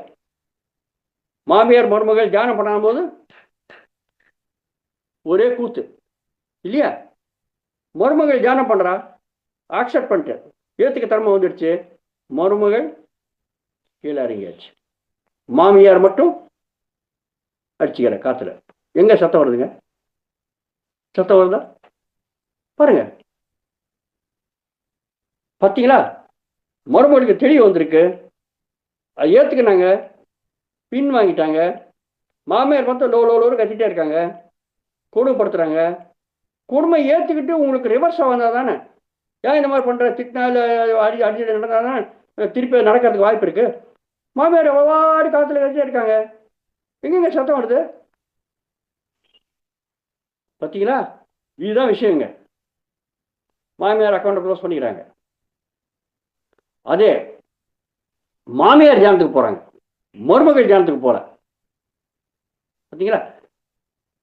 மாமியாருக்கு தெரிய ஆரம்பிச்சிடும், ஓ கடந்த பிள்ளை அந்த மாதிரி பண்ணியிருக்கோம், அந்த மாதிரி ஆயிருக்கு, நம்ம ஏன் அனாவசியமா அந்த அந்த கர்மாவை இன்னும் வளர்ச்சிக்கணும், சமரசமாக இருக்கலாமே அப்படின்ட்டு மாமியார் நல்லபடியாக மாறிடுவாங்க. ஏன்னா கெட்ட கர்மா பண்ணுறது நிறுத்திடுவோம். நம்ம திட்டுறது கெட்ட கர்மா தானே, வாய் பேச்சு எப்படி ஒரு கர்மா நம்ம தெரிஞ்சுக்கணும். மாமியார் மாறிடுவாங்க, மருமகள் சும்மா இருப்பாங்க. பார்த்தீங்களா? இந்த மாதிரி தெளிவு வர ஆரம்பிச்சிருங்க. ஆக்செப்டன்ஸ், அங்கீகாரம், ஏத்துக்கிற தன்மை. ஏத்துக்கிற தன்மை வேணும்னாக்கா அது ஞானம் வேணும், இந்த தெளிவு வரும். பார்த்தீங்களா? ஸோ இந்த மாதிரி நம்ம கர்மா வளர்த்திக்காத கம்மி பண்ணிக்க ஆரம்பிச்சிருவோம். பார்த்தீங்களா? இன்னொரு சிறிய எக்ஸாம்பிள் எடுத்துக்கலாங்க. ஏற்றுக்கிட்டா மட்டும் போதுமா? கம்மி ஆயிடுமா? முதல்ல ஏற்றுக்கணும், அது ஃபர்ஸ்ட் ஸ்டெப். அதோடு நிற்காதுங்க. ஏற்றுக்கிட்டா கூட இன்னும் அவங்க குடும்பப்படுத்த ஆரம்பிச்சிருவாங்க. சிலப்ப எவ்வளோ ஏற்றுக்கணும் கூட நம்மளால் சகிக்க முடியாது, அந்த அளவுக்கு குடும்பப்படுத்துறதுக்கு வரதுக்கு வாய்ப்பு இருக்கு. அப்போ என்ன பண்ணுறது? திருப்பி இந்த தியானத்தினால் வர்ற தெளிவினால்தான் திருப்பி என்னுடைய மிஸ்ஸஸ் எக்ஸாம்பிள் எடுத்துக்கலாம். நான் தியானத்துக்கு வந்த புதுசில் ஒரு 3 மாதம் எல்லாம் சொல்கிறாங்க இல்லையா, தியானம் பண்ண எல்லா வியாதியும் நயமாயிடும், எந்த விதமான வியாதி நயமாடும். தியானம் பண்ணுறாங்க, வியாதி நயமால, ஹாஸ்பிட்டல் போக வேண்டியதாக இருக்குது, 20 மாதம் சாப்பிட வேண்டியதாக இருக்குது, அனுபவிக்க வேண்டியதாக இருக்குது. இந்த நடக்கிறது. சாரு கேட்டாங்க, நீ தியானம் பண்ணி நீயே தெரிஞ்சுக்கினாங்க. ஏதோ ஒரு பிள்ளை ராணியாக இருந்து இந்த ஆயனை கொடுத்து இந்த மாதிரி பண்ணாங்கன்னு தெரிஞ்சுக்கிட்டு அதனால தான் இந்த ஆத்மா வந்திருக்கு. பிறவே எத்தனை பிறகுகளை அவங்க பிராரத கடமாக அனுபவிக்கிறாங்கன்னு தெரியல, வந்திருக்கு தெரிஞ்சுக்கிறாங்க. ரைட், தெரிஞ்சுக்கிட்டு ஓகே இதனால தான் நான் இந்த அனுபவிக்கிறேன்ட்டு நான் ஏற்றுக்க ஆரம்பித்தேங்க. முதல்ல ஏற்றுக்கிட்டு ஓகே இதனால தான் நடக்கிறது, அவங்க சந்தோஷமாக ஏற்றுக்க ஆரம்பித்தாங்க. ரைட். ஆனால் கம்மியாளுங்க அதோட கொஞ்சம் முதல்ல இருக்கிற அளவோட ஒரு 3 மாதத்தில் இருக்கிற அளவோட தெரிஞ்சின பிறகு ஏற்றுக்க ஆரம்பித்த பிறகு கொஞ்சம் கம்மியாச்சு. அதாவது 20 மாத்திரை போடுறவங்க 18 மாத்திரை போட ஆரம்பித்தாங்க. அவ்வளோதான், 2-3 மாத்திரை கம்மியாச்சு, அவ்வளோதான். 3 மாதத்துக்கு போகிறவங்க 4 மாதத்துக்கு போக ஆரம்பித்தோம் ஐசியூ. ஓகே, ஒரு 3 மாதம் 4 மாதம் பண்ணாங்க. அந்த மாதிரி பண்ணி என்ன நான் அதெல்லாம் ஏற்றுக்கிறேன், ஏன் நடக்கலை திருப்பி சந்தேகம். திருப்பி மாஸ்டர் கேட்டாங்க, ஏங்க இது நீங்கள் சொல்லிட்டீங்க, ஓகே நான் பண்ண கர்மா தான், எனக்கு நான் அதை ஏற்றுக்கினேன் ஃபுல்லாக. ஏற்றுக்கிட்ட பிறகு அவ்வளோ தூரத்துக்கு எனக்கு அந்த வியாதி ஒன்றும் குணமாலியே, கொஞ்சம் ஒரு 10% கம்மியாச்சு, இன்னும் பாதிப்பு அப்படி தான் இருக்குது, என்ன பண்ணுறது அப்படின்ட்டு. அப்போ தான் இன்னும் தெளிவான பதில் கிடச்சிருக்குங்க. என்ன அப்படின்னாக்கா, ஏற்றுக்கினா மட்டும் பிரயோஜனம் கிடையாது, நீ மன்னிப்பு கேட்டுரு. பார்த்தீங்களா? இதாங்க மாஸ்டர்ஸ், இதுதான் ரொம்ப இம்பார்ட்டண்ட்டான விஷயம். நீ மன்னிப்பு கேளு. என்ன மன்னிப்பு கேட்கணும்? யாரை கேட்கணும் மன்னிப்பு? யார் அந்தந்த அந்த பிறவில, இந்த ராணியாக இருக்கிற பிறவில யாருக்கு நீ துன்பத்தை கொடுத்துருக்கோ, யார் உன்னோட கஷ்டத்தை அனுபவிச்சு துடிச்சு செத்துட்டாங்களோ, உயிர் செத்துட்டாங்களோ, அவங்கள மன்னிப்பு கேட்டுறேன். ஐயோ இது என்னங்க, 1000 பேர் 2000 பேர் இருக்காங்க, அந்த ஆன்மாவில் எங்கெங்கயோ எந்த பேரில் இறக்க வந்து தெரில, அந்த பெரிய அனுபவம் நான் எவ்வளோ எடுத்தேன், அந்த ஆன்மாக்கள்லாம் எந்தெந்த இடத்துல பிறவை எடுத்திருக்கான்னு தெரியாது, நான் எப்படி மன்னிப்பு கேட்கறது? யாராவது எங்கே இருந்து கண்ணு தெரிஞ்சாக்க நம்ம முன்னாடி இருந்தாக்க கேட்கலாம், அது எப்படி மன்னிப்பு கேட்கறது? அது எப்படி முடியும் பிராக்டிக்கலா? திருப்பி ஒரு கேள்வி, அதுக்கு ஒரு தெளிவான பதில் என்ன? எல்லா ஆன்மாக்களும் இந்த உலகத்தில் தான் இருக்காங்க. எந்த பிரிவு எடுத்தா என்ன? நம்ம ஆன்ம ரூபத்துல ஒன்றுதான். உடல்ல வேற வேறையா இருக்கலாம். ஆன்ம பொறுத்தவரை எல்லாம் ஒன்று. அதான் பிரம்மமும் சொல்லியிருக்கோம். நம்ம தெரிஞ்சுக்கணும். பதஞ்சலி யோக சாஸ்திரத்துல தெரிஞ்சுக்கணும். பிரம்மம்னா பூரியத்து பிரம்மம். பூரியன்னா அவ்வளோ பெருசு, எல்லாருமே நிறைஞ்சிருக்கிறது. அதுதான் பிரம்மம். அதுதான் ஆன்ம பதார்த்தம். சர்வம் கலித்துவம் பிரம்மா. அத்தனையுமே பிரம்ம பதார்த்தம்லாம் படைக்கப்பட்டிருக்கு. அந்த பிரம்மன் தான் ஆன்மா. எல்லாரும் உள்ள இருக்கிறது அதுதான். மமாத்மா சர்வபூதாத்மா. இதெல்லாம் தெரிஞ்சுக்கணும். நம்ம இந்த ஞானம் வர ஆரம்பிச்சிருது. தியானம், சுவாத்தியம், சஜ்ஜன சாங்கச்சித்தனால முதல்ல ஏத்துக்க ஆரம்பிச்சோம். அக்செப்டன்ஸ். அப்புறம் மன்னிப்பு கேட்கிறோம். எப்படி மன்னிப்பு? எல்லாமே இந்த ஆன்மாக்கள் கூட இந்த இந்த உலகத்தில் தான் இருக்காங்க. எந்த இடத்துல பிரிவெடுத்தானே என்ன ஆன்ம லெவல்ல எல்லாம் ஈக்குவல். ஸோ நீ தியானத்தில் உட்காந்து மன்னிப்பு கேடு. ஆன்ம லெவல்ல எல்லாம் ஈக்குவல் தான். எல்லாம் போய் சேர்ந்துடும். அவங்க எந்த உலகத்துல, எந்த பூமியில, எந்த இடத்துல, எந்த நிலைமையில, எந்த பிறவி எடுத்தாலும் கவலை கிடையாது. ஆன்ம பொருள் எல்லாம் ஈக்குவல் தான். பிரம்மபதம் தானே. அப்போ அவங்க உட்கார்ந்து தியானத்தில் உட்கார்ந்து என்னால் தெரிஞ்சோ தெரியாதையோ நான் பண்ண அந்த காரியத்துக்கு நீங்கள் ரொம்ப துன்பத்தை அனுபவிச்சிங்க. என்னால் ஏற்பட்ட அந்த துன்பத்தை நீங்கள் மனப்பூர்வமாக மன்னிக்கணும் அப்படின்ட்டு நான் வேண்டிக்கிறேன். என்ன மன்னிச்சிருங்க அப்படின்னு தியானத்தில் அவங்க ஒரு சங்கல்பத்தை விட்டாங்க. ஒரு மனதோட ஒரு சங்கல்பம். பார்த்தீங்களா? விஸ்வத்தில் இருக்கிற எந்தெந்த ஆன்மாக்கள் எந்தெந்த இடத்துல எடுத்திருக்கோ ஆன்ம லெவலில் எல்லாம் ஒன்றுதான் சொன்னேன் இல்லையா? ஆன்மீகமா உட்கார்ந்து அந்த மனப்பூர்வகமா புத்தி பூர்வகமா எப்ப நம்ம மன்னிப்பு கேட்கிறோமோ அது எல்லா ஆன்மாக்களும் போய் சேர்ந்துடுச்சுங்க. மாஸ்டர்ஸ், நீங்க நம்புங்க நம்பாதுங்க, 6 மாசத்துல இந்த மன்னிப்பு கேட்டோம். முதல்ல 3 மாசத்துல தெரிஞ்சுக்கணும். இன்னொரு 3 மாசம் பண்ணப்ப கூட அந்த அளவுக்கு 3 மாசம் 4 மாசம் பண்ணப்ப கூட அந்த அளவுக்கு எந்த விதமான அந்த பாதிப்பு கம்மியால ஒரு 6 மாசம் 7 மாசம் ஆன பிறகு தெரிஞ்சுக்கிட்டு மன்னிப்பு கேட்டோம். அடுத்த 5 மாசத்துல படிப்படியா அந்த ஆஸ்மா கம்மியாயிடுச்சுங்க. அதாவது தியானத்துக்கு வந்த 1 வருஷத்துக்குள்ள 3 மாசம் அவதிப்பட்டோம். ஒரு 6ஆவது மாசம் 7ஆவது மாசத்துல மன்னிப்பு கேட்டோம், ஏத்துக்கிட்டு மன்னிப்பு கேட்டோம். இன்னொரு 5 மாசம் 12 மாசத்துக்குள்ள 1 வருஷத்துக்குள்ள ஆஸ்மா முழுசா கம்மியாயிடுச்சுங்க. மாஸ்டர்ஸ், 2001ஆம் வருஷத்துல நாங்கள் தியானத்துக்கு வந்தோம். 2002ஆம் வருஷத்துல ஆஸ்மா உண்மை இல்லைங்க. இப்ப என்ன 2026, 24 வருஷம் ஆச்சு. 3 மாசத்துக்கு ஒரு வாட்டி நாங்கள் ஐசியூ போறவங்க 20 மாத்திரை சாப்பிட்றவங்க ஒரு நாளைக்கு. அந்த 5 மாசத்துல மன்னிப்பு படிப்படியா மாத்திரை இறங்க ஆரம்பிச்சது. 20 மாத்திரை, 15 மாத்திரை, 10 மாத்திரை, 5, 3, 2, 1, 0. 24 வருஷம் ஆச்சு. 24, 25 வருஷம் ஆச்சுங்க. இதுவரையும் நாங்கள் ஆஸ்மாக்காக ஹாஸ்பிட்டலுக்கு போகலங்க. பார்த்தீங்களா மாஸ்டர்ஸ்? இப்படிதான் நடக்கும். முதல்ல ஏத்துக்கிற தன்மை 2 கையும் இருக்காது. ஒரு கை பின் வாங்கிடும். எங்க அடிச்சுக்க காற்றுல எங்க அடிச்சுக்கிறது? சத்தம் எங்க வருது? மாமியார் மருமகள் ஏத்துக்கிட்டாங்க. 2வது ஸ்டெப் மன்னிப்பு கேட்டீங்க. எந்த இடத்துல எந்த ஆன்மா இருந்தாலும் நம்மளால துன்பத்தை அனுபவிச்சு அப்படி ஆன்மாக்களும் மன்னிப்பு கொடுத்துருங்க. ஆன்மாக்கு மன்னிப்பு கொடுக்குற தன்மை இருக்கு. ஆன்மா கடவுள்னு சொல்லிக்கோம் இல்லையா? கடவுள் என்ன பண்ணாலும் மன்னிச்சுவார் இல்லையா? ஆன்மாவை மன்னிச்சிடும். ஆன்மா லெவலில் நம்ம கேட்கணும். மாஸ்டர்ஸ், ரொம்ப ரொம்ப இம்பார்ட்டண்டான விஷயங்கள் இது. அந்த மாதிரி நம்மளுக்கு அந்த தெளிவு, அந்த ஞானம், அந்த அறிவு, அந்த புத்தி தியானம் பண்ண வரணும். தியானத்தினால, சுவாத்தியத்தினால, சஜ்ஜன சாங்கத்தினால பிரத்யட்சமா பரோட்சமா ஏற்றுப்போம். ஆட்டோமேட்டிக்காக பண்ணணும். பார்த்தீங்களா எவ்வளோ கர்மாக்கள் நம்ம அனுபவிச்சிட்டோம். டக்கு டக்கு டக்கு டக்குன்ட்டு எவ்வளோ சஞ்சித்த கர்மம் இருக்குது சேர்த்து வச்சது அனுபவிச்சிட்டோம் பாருங்க மாஸ்டர்ஸ். சில அதனால தான் நம்ம இந்த மாதிரி படிப்படியாக நம்ம போனோம்னாக்கா நம்ம கர்மக்களை அனுபவிச்சு சீக்கிரமாக தீர்த்துக்கணும். வேறு வழி கிடையாதுங்க. ஓகே. சில பேரில் நீங்கள் பார்த்தீங்கன்னாக்கா அந்த பிறவை கடைசி பிரிவு ஆக்கணும்னு நினச்சிப்பாங்க.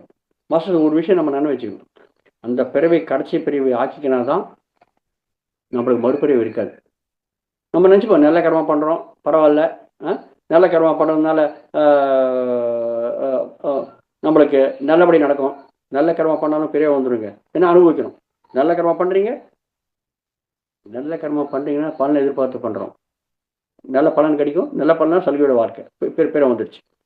கெட்ட கர்மம் பண்ணுறீங்க, பலன் இருக்கும், வியாதியோட வாழ்க்கை. மனக்கவலை இல்லை உடல் கவலை, அதுதானே வியாதி. எப்படி என்ன வாழ்க்கை. ஸோ நல்ல கர்மம் பண்ணாலும் கெட்ட கர்மம் பண்ணாலும் நீங்களுக்கு பெரிய வந்துடும். அதனால கர்மா சேஷம் 0 பண்ணாதான் அது கடைசி பிரிவு ஆகும். நிறைய மகான்கள் அவங்க கர்மா சேஷம் 0 பண்ணன்ட்டு முடிவு இருப்பாங்க. கர்மா சேஷம் 0 பண்ணிக்கணும்னா என்ன தெரியுமா ஆகும்? சஞ்சித கர்மம் முழுசாக அனுபவிச்சாகணுங்க. பிராரத கர்மா அனுபவிச்சாகணும். நீங்கள் பார்த்தீங்கன்னா நம்ம பண்ணுற கர்மாக்களில் ஒரு 100 கர்மா பண்ணுறோம்னு நினச்சிக்கலாம். 100 கர்மாக்களில் 95% கர்மாக்கள் இன்னொரு உயிரினத்திற்கு துன்பத்தை கொடுக்குற கர்மாவாக தான் இருக்கும். ஹிம்சை கர்மாவாக தான் இருக்குங்க. சொல்லால செயலால சிந்தனையாலே. ஒரு 5% கர்மாக்கள் தான் நல்ல கர்மமாக இருக்கும். நீங்கள் பார்த்து பாருங்கள். மனதால் நீங்கள் இன்னொருத்த பற்றி நீங்கள் கெடுதல் நினச்சா கூட அது துன்பம் தான். அது ரொம்ப ரொம்ப துன்பம். நம்மளுக்கு ரொம்ப ரொம்ப ரொம்ப டேஞ்சர்.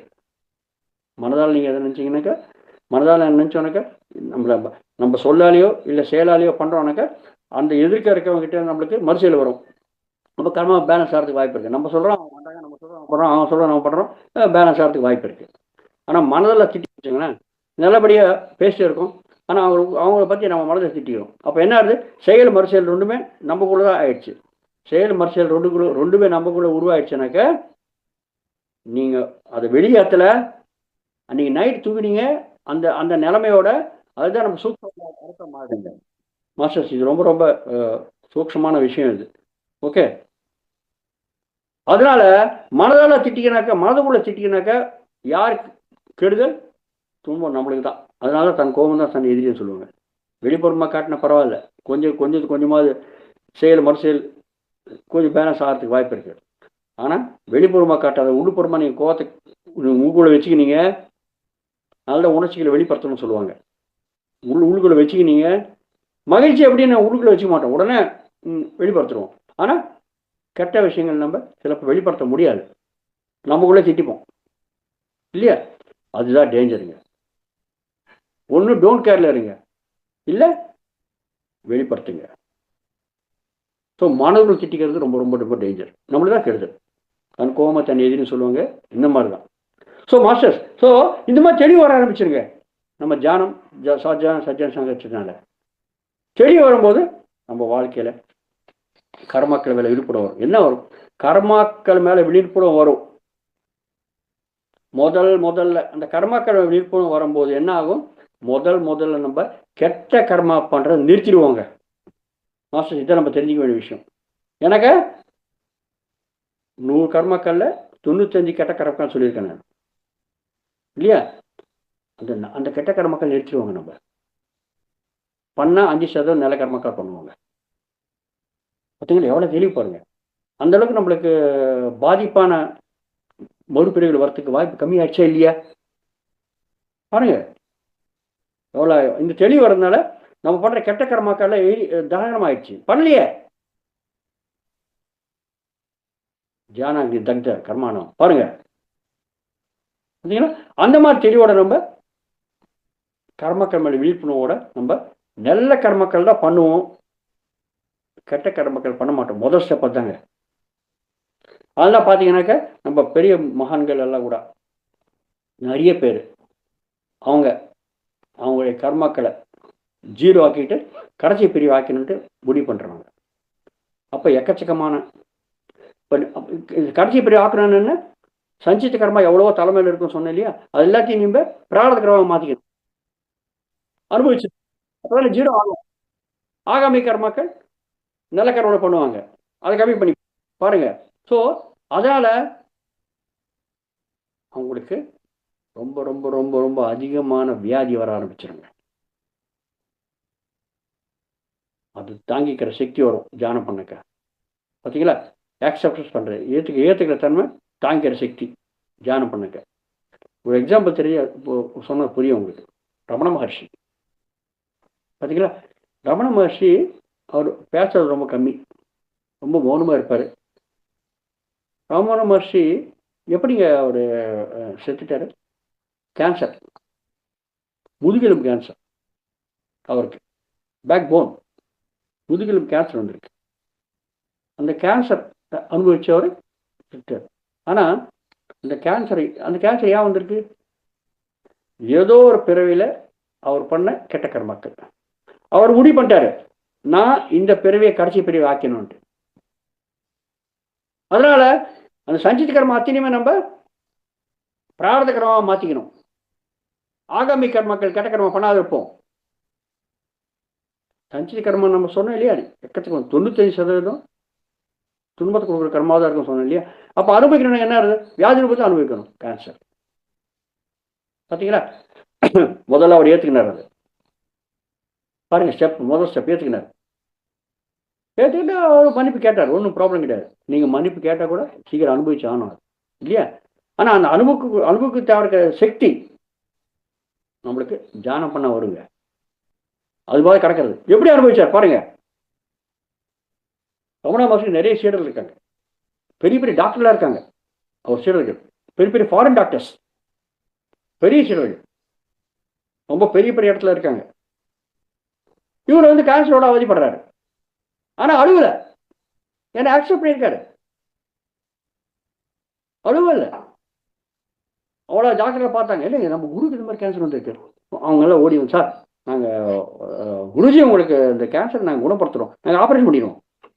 அவர் சொன்னார், என்ன இது யாருக்கு வந்திருக்கு வியாதி? வியாதி வந்திருக்கு நம்ம உடம்புக்கு தானே. எனக்கு ஒன்று நான்மாப்பா, எனக்கு வியாதி கிடையாது, உடம்பு தான் வந்திருக்கு. அதெல்லாம் கடவுளா தீர்த்துக்கிட்டோங்க, என்ன ப்ராப்ளம்? ரமண மகர்ஷி ஒரு போதனை என்ன தெரியுமா, நம்மளுக்கு வந்த எந்த வியாதியாவது நீங்கள் விருந்தாளியாட்ட பார்க்காதுங்க. நம்ம வீட்டுக்கு யாராவது வந்தா நினச்சோங்களேன், யாராவது வந்தானாக்கா விருந்தாளி இல்லையா, விருந்து அளிக்கிறவங்க, அதாவது விருந்து சாப்பிட்றவங்க, அதுதான் விருந்தாளி, அதிதி அப்படின்னு சொல்லுவோம் நம்ம இல்லையா. யாராவது வீட்டுக்கு வந்தாங்க, நம்ம அவங்கள நம்ம நல்லபடியாக கவனிச்சுப்போம். ஒரு வாரத்துக்கு இருப்பாங்க அப்படி வந்தாக்க, ஒரு வாரத்துக்கு நம்ம என்ன பண்ணுறோம், வடா பாயசோட சாப்பாடு போட்டு நல்ல விதமான ஒவ்வொரு நாள் ஒரு ஐட்டம் பண்ணி இல்லை அற்புதமாக நம்ம அவங்கள பரிமாறுவோம் இல்லையா. ரொம்ப சந்தோஷமாக இருப்பாங்க. இன்னொரு 2 நாள் எக்ஸ்ட்ரா இருக்கணும்னு பார்ப்பாங்க. ரொம்ப நல்ல சந்தோஷமாக அவங்க நம்ம ஏற்றுக்கினாக்கா ரொம்ப இருப்பாங்க. சப்போஸ் அவங்க ஒரு வாரத்துக்கு இருக்கலான்னு வந்தாங்க, வந்த ஒரு நாள் மட்டும் சுமாரை கவனித்து மறுநாள்லேருந்து ரசம் சாதம் போட ஆரம்பிச்சோன்னு வச்சோங்களேன், அவங்க முகத்தையே பார்க்கல வச்சோங்களேன், ஏண்டா வந்தாங்கன்ற மாதிரி நம்ம பிஹேவ் பண்ண வச்சோங்களேன், எந்த விருந்தாளி இருப்பாங்க ஓடியே போடுவாங்க. அதாவது நீங்கள் விருந்தாளிகளை நல்லபடியாக கவனிச்சிங்கனாக்கா அவங்க உங்களோட தங்கியிருப்பாங்க. இன்னும் ரொம்ப நாள் தங்கிறதுக்கு அவங்க முயற்சி பண்ணுவாங்க. அவங்கள கவனிக்கவே இல்லை அப்படின்னாக்கா ஒரு வாரம் இருக்கிறவங்க 2 நாளில் ஓடிடுவாங்க. மாஸ்டர்ஸ் ரமண மாஸ்டர் சொல்கிறது அதுதான். உங்களுடைய வியாதியை நீங்கள் விருந்தாளியாட்டம் ஏற்றுக்காதுங்க. விருந்தாளியாட்டம் ஏற்றுக்கிறது என்ன அர்த்தம்? வியாதி வந்துடுச்சு, ஐயோ உடனே ஹாஸ்பிட்டல் போ, மருந்து எடுத்துக்கோ, மாத்திரை எடுத்துக்கோ, இன்ஜெக்ஷன் போட்டுக்கோ, ஆப்ரேஷன் பண்ணிக்கோ. அப்போ என்ன பண்ணுறீங்க, நீங்கள் இருக்கிற வியாதியை நீங்கள் ரொம்ப ரொம்ப ரொம்ப ஜாகிரதையாக பாதுகாக்கிறீங்க. உங்களுக்கு வியாதி ஒரு விருந்தாளியாட்டம் வந்திருக்கு நம்ம உடம்புக்குள்ள, ஓகே, அது ரொம்ப பாதுகாக்கிறீங்க. பாதுகாத்தா என்ன ஆகும்? அப்படியே இருக்கும், நம்ம உடம்புல இருக்கும், அது போகாது. டோன்ட் கேர்ல இருங்க நீங்க. அதுக்கு எந்த வித மருந்து போடாதுங்க, மாத்திரை போடாதுங்க. அதனால நான் பத்திரிகை சொல்றாரு, no doctor no medicine. Don't கேர்ல இருங்க. எனக்கு வியாதியாக வந்திருக்கு, கர்மாவுடைய வினைதான் இல்லையா? அதை ஏற்றுக்கோங்க, மன்னிப்பு கேளுங்க, தியானம் பண்ணுங்க. ஆட்டோமேட்டிக்கா அது ஏற்றுக்கிற தன்மை, அது எவ்வளோ அவதிப்படுத்தினாலும் ரொம்ப சந்தோஷமாக ஏற்றுப்போங்க. ரமண மகர்ஷி அப்படியே ஏற்றுக்கினார். நான் ஆன்மாப்பா, இந்த வியாதி உடம்பு தான் வந்திருக்கு, எனக்கு கிடையாது. ஆன்மா நிலைமையில் எனக்கு எந்த வியாதியும் கிடையாது. ஏன்னா ஆன்மா நம்ம எதுவும் பண்ண முடியாது, அதுக்கு சாவடிக்க முடியாது, அதுக்கு வியாதி கிடையாது, எதுவும் கிடையாது. ஞானம் சிந்தந்தி சஸ்ராணி நயனதாதி பாவக்காக கிளேதம் சேதியான்னு சாப்போம் சோசியம் மாறுத்தா. தண்ணி அஸ்திரத்தினால் சஸ்திரத்தினால் அதை வெட்ட முடியாது, நெருப்பால் அதை தானம் பண்ண முடியாது, தண்ணினால் அதை நினைக்க முடியாது, காற்றால் அதை ஆசிரிக்க முடியாது. அப்போ என்ன பண்ணுறது? அதான் ஆன்மா. கீதாவில் சொல்லியிருக்காங்க. அதான் நான் இந்த உடம்பு கிடையாதியா அப்படின்னு சொல்லியிருக்காரு. அதான் நான் போதனை பண்ணுறேன், நீ ஒன்றும் கவலைப்படாது. ஆனால் சீடர்கள் ஒத்துப்பாங்களா? ஒத்துக்க மாட்டாங்க. ஐயோ குருஜி ஆச்சே, அவர் ரொம்ப கஷ்டப்படுறாரு, எங்களால் பார்க்க முடியல. ரமண மகர்ஷி ரொம்ப தொந்தரவு பண்ணாங்க. குருஜி என்ன சரி, நான் ஆப்ரேஷன் பண்ணுவேன், நீங்கள் ஒத்துக்காட்டியும் ஆப்ரேஷன் பண்ணுவேன்.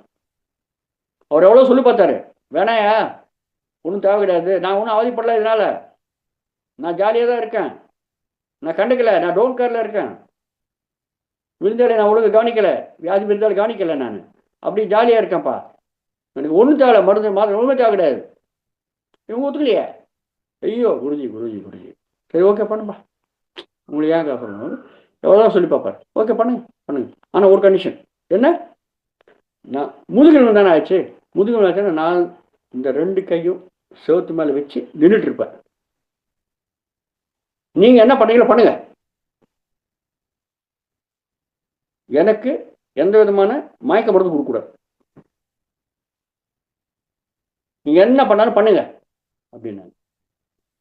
பரவாயில்ல, இந்த அளவுக்கு ஒத்துக்கிட்டார குருஜி அப்படின்ட்டு அவங்க குருஜி நின்னார். ரமண மகர்ஷி நின்னார், செவத்து மேலே இந்த மாதிரி கை வச்சு அப்படி முதுகெலும்பை பின்னாடி நிற்காரு.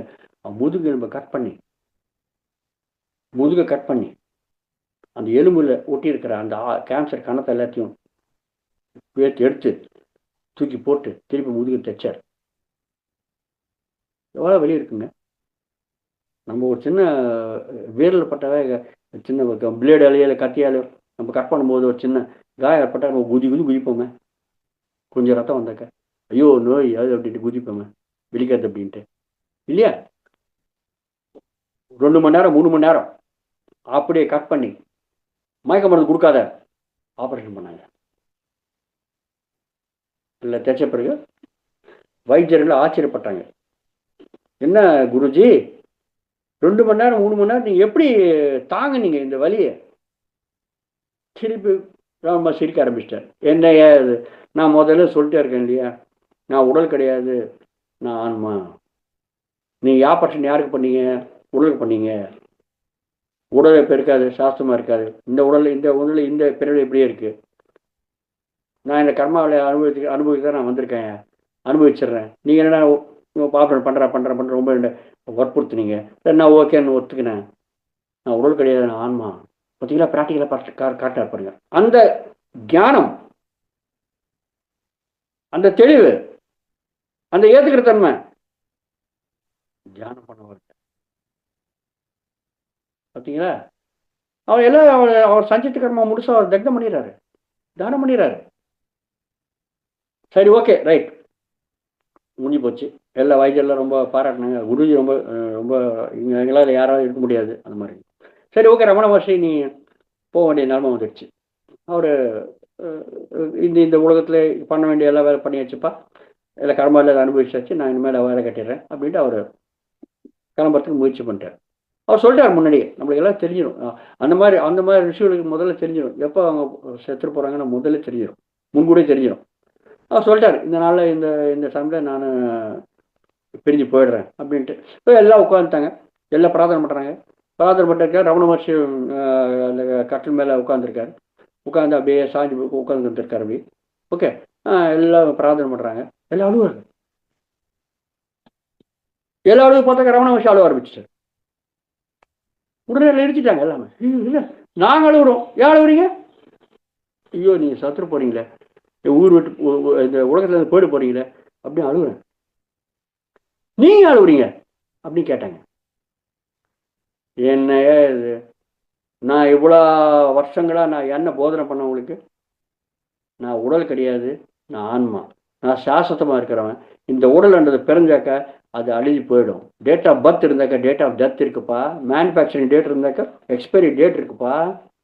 இதுதானே நான் சொன்ன ஞானம். இவ்வளோ ஞானத்தை நீங்கள் தெரிஞ்சுக்கிட்டு நான் போயிடுறேன் என்ன போயிட போகிறது? உடல் தானே போயிட்டு போகுது அப்படிங்க அழுகுறீங்களே. ஐயோ எவ்வளோ சொல்லி நீங்கள் இந்த இந்த இந்த அளவுக்கு நீங்கள் ஞானத்தை தெரிஞ்சுக்கலன்ட்டு நான் அழுகுறேன் அப்படின்னு. பார்த்தீங்களா மாஸ்டர்ஸ், இதுதாங்க ப்ராக்டிக்கலாக தியானம் பண்ண வர்ற அந்த அனுபவம். ப்ராக்டிக்கல் பார்த்தீங்களா? இந்த தெளிவு வரும், இந்த மனப்பக்கம் வரும், அவ்வளோ தைரியம் வரும் தியானத்தினால. எல்லா கடமும் தக்னம் பண்ணிக்கிறாரு, அவர் தியானம் பண்ணிக்கிறாரு. மற்றவங்க பார்க்குறவங்களுக்கு ஐயோ வியாதியோடு இருக்காரு, சந்தோஷமா ஏற்றுக்கிறாரு, அவர் வியாதியை ஏற்றுக்கிறாரு. பாருங்க, கடைசி பிரிவாக்கினாங்க. பார்த்தீங்களா மாஸ்டர்? ஸோ யார் யார் தியானத்தினால் தியானம் அபியாசம் பண்ணி கர்மாக்களை ஜீரோ பண்ணிக்கணும், அப்போ தான் கடைசி பிரிவு ஆகும் அப்படி முடிவு பண்ணுறாங்களோ, சஞ்சித கர்மா முழுசா பிரார்த்த கர்மா மாறிட்டு அவங்க அனுபவிக்கணும். அப்போ நிறைய நிறைய நிறைய நிறைய கஷ்டங்கள், மனோ ரீதியான கஷ்டங்கள், உடல் ரீதியான கஷ்டங்கள், வாக்கு மூலியமா கஷ்டங்கள், எவனோ திட்டுவான், நம்ம ஏற்றுக்கணும். ஓகே, எவனோ நம்ம மனதில் திட்டுவான், நம்ம மனக்கால கொடுப்பான், ஏற்றுப்போம். உடல் ரீதியாக வியாதிகள் வரும், ஏற்றுப்போம். எனக்கு எல்லாமே உடலுக்கு சம்மந்தப்பட்டது தான். நான் ஆன்மா. பார்த்தீங்கன்னா எவ்வளோ தெளிவு வருது பாருங்க தியானத்தினால. எல்லாத்தையும் ஏற்றுக்க ஆரம்பிச்சிருவீங்க, அந்த தர்மம் வந்துடும். அந்த மாதிரி ரமண மகர்ஷி பார்த்தீங்களா. அதே மாதிரி ஆதிசங்கராச்சாரியர் எத்தனை வருஷம் வாழ்னாருங்க? 32 வருஷம் தான் வாழ்னார். அவர் எவ்வளோ காரியம் பண்ணியிருக்காரு 32 வருஷத்துல. இந்த பாரத நாடு முழுசாக 4 வாரம் சுற்றிட்டார் கால்நடையில். அப்புறம் ட்ரெயின் இருக்கா, ஏரோப்ளைன் இருக்கா, கட்ட வண்டி, கால்நடையில் சுற்றிருக்காரு. எவ்வளோ புராணங்களுக்கு, அப்புறம் பகவத்கீதைக்கு, அந்த எல்லாத்துக்கும் பாஷ்யம் எழுதியிருக்காரு, உபனிஷத்துகளுக்கு பாஷ்யம் எழுதியிருக்காரு. எவ்வளோ நம்மளுக்கு ஞானத்தை கொடுத்துருக்காரு பார்த்தீங்களா. 32 வருஷத்துல அவர் எப்படி செத்துட்டாரு? தொண்டையில் கேன்சர். மாஸ்டர், ஏதோ ஒரு காரணத்தை வச்சு அவங்க வருவாங்க, கர்மா ஜீரோ பண்ணிப்பாங்க. ஏதோ ஒரு வியாதி வேணும்னு உருவாக்கிட்டு அந்த வியாதி மூலமாக அவங்க போயிடுவாங்க. ஏதோ ஒரு வியாதி வரணும் இல்லையா இங்கேருந்து போகிறதுக்கு, ஏதோ ஒரு துன்பத்தை வேணும்னு அவங்க வர வச்சுக்கிட்டு அவங்க கர்மா தகனம் பண்ணிக்கிறதுக்கு போயிடுவாங்க. ராமகிருஷ்ண பரமஹம்சா, அவர் கேன்சர் பார்த்தீங்களா. அவங்களுக்கு எவ்வளவோ சக்தி இருக்கு, அதெல்லாம் அவங்க தியானம் பண்ணி போக்கிக்கலாம். ஆனால் அவங்க போக்கிக்க விரும்பலை. எப்படி கர்ம தகனமாகும்? கர்ம தகனமானாக்கா ஒன்று அனுபவிச்சிடணும், அனுபவிச்சதான் தகனமாகும். அனுபவிக்கிறது எப்படி அனுபவிக்கிறது உங்கள் சாய்ஸ் இல்லையா. நீங்கள் மருந்து மாத்திரை போட்டுட்டு அனுபவிச்சிங்க, என்ன பண்ணுறீங்க? நீங்கள் அந்த கர்மாவை நீங்கள் முழுசாக அனுபவிக்காத நீங்கள் ஒத்தி போடுறீங்க, தள்ளி போடுறீங்க. எந்த இடத்துல தள்ளி போடுறீங்க? அடுத்த பிறகு போடுறீங்க. பார்த்தீங்களா. ஸோ முழுசாக நீங்கள் அனுபவிச்சிட்டிங்க. நீங்கள் பிராரத கர்மா எவ்வளோ நீங்கள் முடிவு பண்ணீங்களோ அதை அனுபவிச்சிருங்க. அப்படி இல்லை, நீங்கள் மருந்து மாத்திரைகளை போட்டு நீங்கள் அதை ரொம்ப ஜாக்கிரதையாக பாதுகாத்தீங்க, விருந்தாளியாட்டம், அது அப்படியே உங்கள் உடம்புல தங்கியிருந்து நீங்கள் அனுபவிக்கலை. அந்த அனுபவிக்கிற தன்மை நீங்கள் ஒத்தி போடுறீங்க, அடுத்த பிறகு போயிடும். பார்த்தீங்களா. உங்கள் சஞ்சித கர்மாவில் பேலன்ஸ் இன்னும் மிச்சமாகிட்டே இருக்கும். பிராரத கர்மாவை நீங்கள் ஒத்தி போடுறீங்க. மாஸ்டர்ஸ், இந்த தெளிவு வருங்க. அதனால தான் நோ டாக்டர் நோ மெடிசன் சொல்கிறேன். முதல்ல ஏற்றுக்கோங்க, அப்புறம் மன்னிப்பு கேளுங்க. எப்போ நீங்கள் பண்ணுறீங்களோ நம்மளுக்கு அந்த தியானத்தில் வர சக்தினால எப்படி இது வரும்? நீங்கள் தியானம் பண்ண எப்படி வரும்? தியானம் பண்ண முதல்ல ஏற்றுப்பீங்க, தெளிவு வரும். அப்புறம் தியானத்தால் அது விஷக்தி வரும் இல்லையா. தியானத்தால் வர்ற விஷசக்தி எப்போ நம்ம உடல் சாந்தம், மனம் சாந்தம், புத்தி சாந்தமாக இருக்கும்போது விஷக்தி வரும். அந்த விஷயத்தை என்ன பண்ணும், நம்ம நம்ம சூக்ஷ்ம உடலில் இருக்கிற அந்த நாடிகளில் இருக்கிற அடைப்புகள், அதுதான் வியாதியும் சொல்லியிருக்கோம் நம்ம. அதை நம்ம அது க்ளீன் பண்ண ஆரம்பிக்கும். அது க்ளீன் பண்ணும்போது நம்மளுக்கு வெளியே வரும், பெயின்ஸ் வரும், அதை கண்ணை மூடி தாங்கிக்கணும். அதான் நம்ம தெரிஞ்சுக்கணுமே. அதானே அப்படி தானே வியாதி குணமாகுது, அப்படி தான் ஆரோக்கியமாக வருது. மூலமான விஷயம் அதுதான்.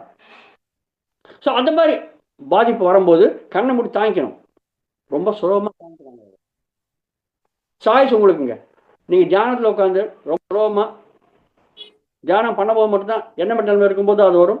அதை அப்படியே தாங்கிக்கிறீங்களோ, தாங்கிட்டு உங்கள் கர்மாவை ஜீவோ பண்ணிக்கிறீங்களோ, கர்மா சேஷம் இல்லாத பண்ணிக்கிறீங்களோ, பிராரத கர்மாவும் ஜீரோ பண்ணிக்கிறீங்களோ, சஞ்சய கர்மாவும் ஜீரோ பண்ணிக்கிறதுக்கு முயற்சி பண்ணுறீங்களோ, ஆகாமி கர்மாக்களை எப்போ நிறுத்துவீங்களோ, கெட்ட கர்மாக்களை,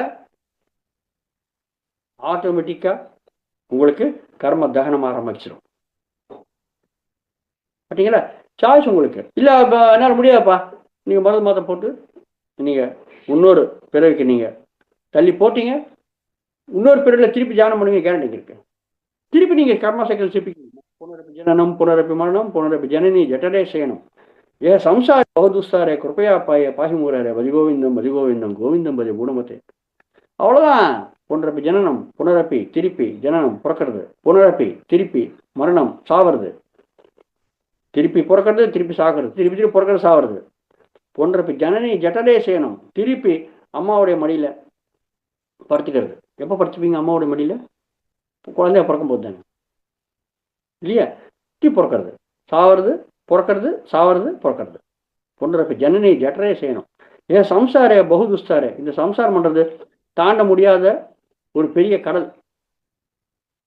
கிருப்பையா பாஹி முராரே, ஓ பகவானே என்னை ரட்சிக்கணும், கிருப்பா ரட்சிக்கணும், முராரே ஓ கிருஷ்ணரே என்னை ரட்சிக்கணும். யார் உங்களை ரட்சிப்பாங்க? எந்த கடவுள் ரட்சிப்பாங்க? நீ கர்ம கண்ணமன நீங்கள் பண்ணுவேன், கண்ணை கெட்ட கர்மாவில் நல்லா பண்ணுவேன். கஷ்டம் வந்தாக்க ஐயோ காப்பாற்றுன்னு கடவுளில் போய் வேண்டிப்பேன். எந்த கடவுளை காப்பாற்றவொன்னு? நீ கர்ம பண்ணாக்க நீ பண்ண கர்மம் நீ தான் அனுபவிக்கணும். அனுபவிக்கிறதுல சாய்ஸ் இருக்கு. ஆனால் நல்ல கர்மம் வந்தால் யாரும் கவலை விட மாட்டாங்க. கெட்ட கர்மம் வரும்போது திட்ட ஆரம்பிச்சிருவாங்க. ஐயோ கடவுளை வேண்டிப்பாங்க. உன்னால் வந்து பழி போடுவாங்க. லாட்டரியில் ஒரு 10 லட்சம் ரூபாய் வந்தாக்க ஓ என்ன நீங்கள் பெருமையாக நம்மளும் சொல்லிப்போம். ஆனால் கஷ்டம் வந்தாக்க எனக்கு ஏன் வந்திருக்கு இன்னும் கேள்வி கேட்க ஆரம்பிச்சிருவீங்க. சுகம் வந்தால் கேள்வி கேட்க மாட்டீங்க. பார்த்தீங்களா? ஸோ கஷ்டம் வந்தாக்க நம்ம ஏற்றுப்போம். ஏற்றுக்கிற தன்மை நம்மளுக்கு வரும். தியானம் மூலிமா நம்ம அந்த கஷ்டத்தை சிம்பிளாக, அந்த பெயின்ஸை சிம்பிளாக நம்ம அனுபவிச்சிருவோம். அனுபவிக்காத தீர்க்க முடியாது.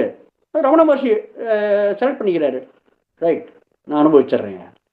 அழுகுற சாம பாருங்க, மற்றவங்க நீங்கள் அழுகுறீங்கன்னு அவ்வளோ அழுகுறா தவிர இவ்வளோ ஞானத்தை கொடுத்து பாருங்க, அவர் அழுகுற பாருங்க, எவ்வளோ தெளிவு பாருங்க தியானத்தினால. பார்த்தீங்களா? ஸோ நம்மளுக்கு சாய்ஸ் இருக்கு. ஒன்றும் தியானத்தினால சீக்கிரம் அனுபவிச்சிடுறீங்களோ, இல்லை ஊற்றி போடுறீங்களோ, அவன் அந்த ஆன்மாவோடைய விருப்பங்க. அதுக்கு மேலே நம்ம எதுவும் சொல்ல முடியாதுங்க. ஆனால் அவருக்கு எவ்வளோ சக்தி இருக்குது. இப்போ ராமகிருஷ்ண பரமஹம்சர் நம்ம எடுத்துக்கணும். ராமகிருஷ்ண பரமஹம்சர் அவர் தொண்டை கேன்சர். ஓகே, எவ்வளவோ தியானம் பண்ணுறவர் அவர். ஒரு அம்மா வந்தாங்க. ஒரு அம்மா வந்து அவங்க பையனோட வந்தாங்க.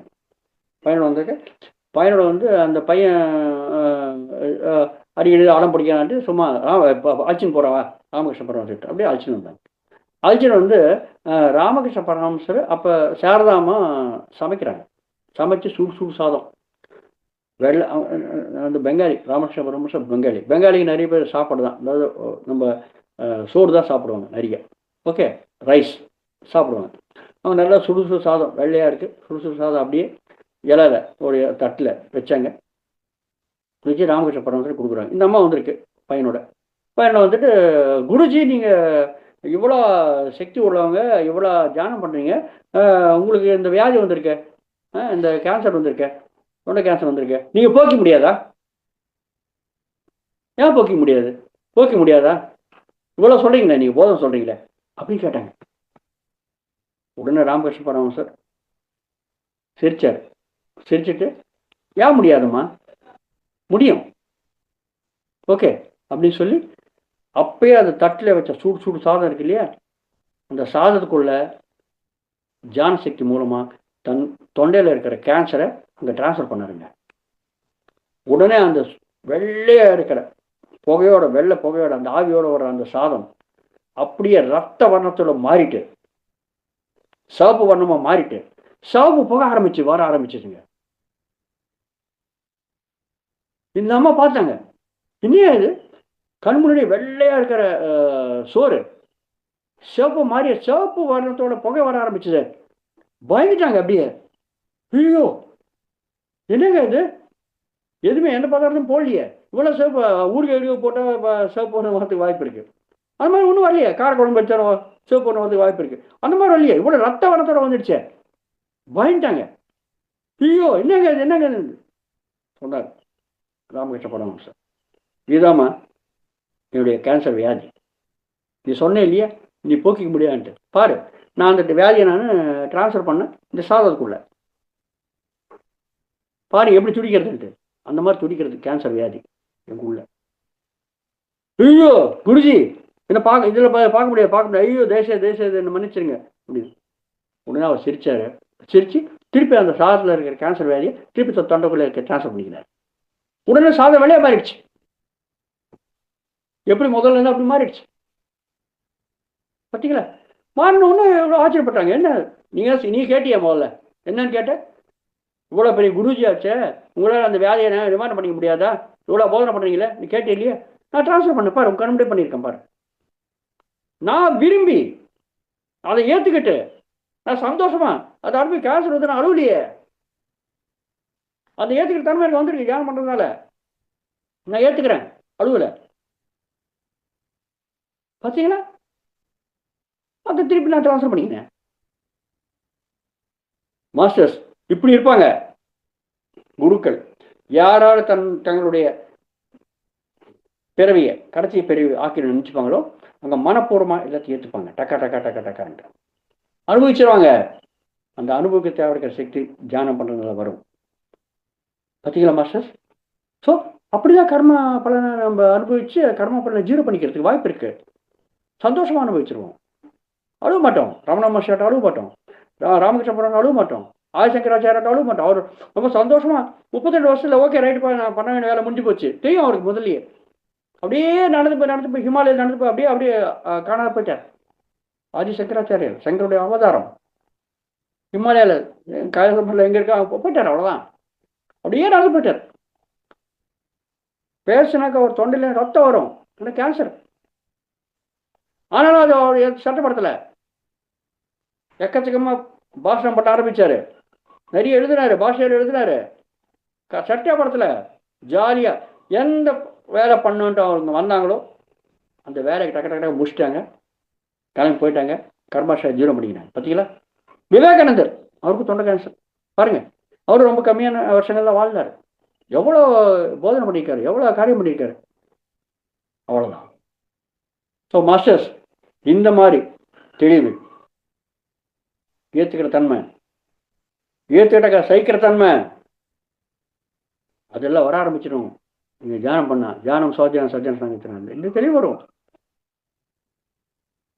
ஸோ நம்ம முடிவு பண்ணிடுவோம், தியானம் மூலியமா சீக்கிரமா அனுபவிச்சிடும். அனுபவிக்காத தீர்க்க முடியாதுங்க. எந்த விதமான கவலை தூக்கி அனுபவிக்கிறோமோ இல்லை ஊற்றி போடுறீங்களோ உங்க விருப்பங்க, யார் விருப்பம் அவங்களுக்கு.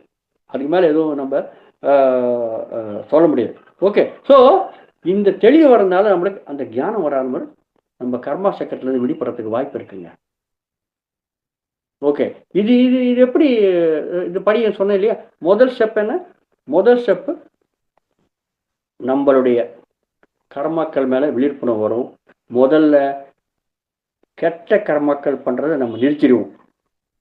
பாருங்க, 95% கெட்ட கர்மாக்கள் சொல்லியிருக்காங்க, அதை நிறுத்திடுவோம். இந்த பிறவியில் எனக்கு இந்த தியானம் பண்ணுறதால வந்த தியானத்தினால கெட்ட கர்மாக்கள் பண்ணுறதை நான் நிறுத்திடுவேன். பண்ணாக்க நல்ல கர்மாக்கள் பண்ண ஆரம்பிச்சுவேன். அது எவ்வளோ இருக்கும், 5% தான் இருக்கும். பார்த்தீங்களா மாஸ்டர்ஸ். இங்கே தான் ஒரு சின்ன விஷயம் நம்ம தெரிஞ்சுக்கணும். நீங்கள் நல்ல கர்மாக்கள் பண்ணுறீங்கன்னாக்க அதையும் நீங்கள் அதுக்கும் பலன் வரும் இல்லையா, அதையும் நீங்கள் அனுபவிக்கணும் இல்லையா. தீப்புன்னு ஒரு பேரே வந்துடும். அது எப்படி தப்பிக்கிறது? அதுதான் கஷ்டம். முதல் ஸ்டெப்பில் கெட்ட கர்மக்கள் பண்ணுறது நிறுத்திடுவோம். ஓகே, நல்ல கர்மக்கள் பண்ண ஆரம்பிச்சிருவோம். நல்ல கர்மக்களுக்கு தகுந்த மாதிரி நல்ல பிரிவுகள் வரும், சந்தேகம் கிடையாதுங்க.